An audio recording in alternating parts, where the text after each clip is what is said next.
Salah. Eo, Zafad. Manawan. Zafad adin. Zafad kene ke? Zafad. Zafad ke? C'est que maintenant quel fait son arrêt semaine Zafad. On voit un fil que ça Zafad. En full maran? En full maran zo? André kako. Tara be aza. En full so pile vele sa mi otra kely? Pile. Ouais, det ona ke zany. Nareo gamaiky? Maika. So de mba afaka angaviko kely ranganareo raha mba mety azafady indrindra. De mba afaka manampy anareo.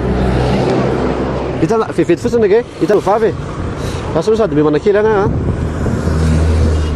Vetanao sady miomana kely. So de mba afaka vevety akia, vevety fotsiny azafady. So de mba afaka So de mba afaka iangaviko kely nareo vavy raha mba mety azafady indrindra. Hany?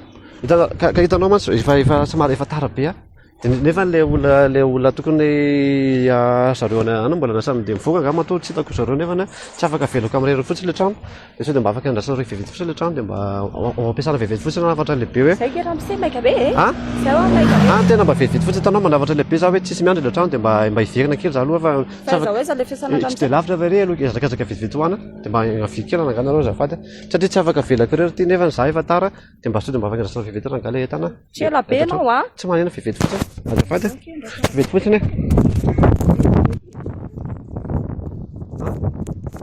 tsy manena vevety fotsiny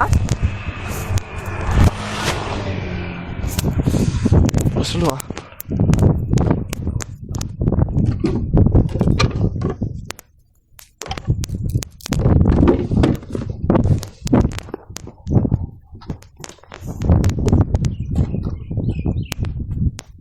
mety fe zao mety vevety fotsiny rangah de mandraso ana tsy afaka mipetrapetraka nareo raha ohatra hoe ana mandra-batongako tsy afaka mipetrapetra fa zao fotsiny aza mba kitikitena netana raha mba mifampipetrapetra fotsiny eny efa afaka mipetraka nareo fa kitikitena fotsiny fa nareo mantsy atatrano raha ohatra hoe misy olona sendra tonga tamiko de iza mandray mihitsy mba mba mety aiza raisina fa hoe tsy ao izy hoe ana sodra besaka say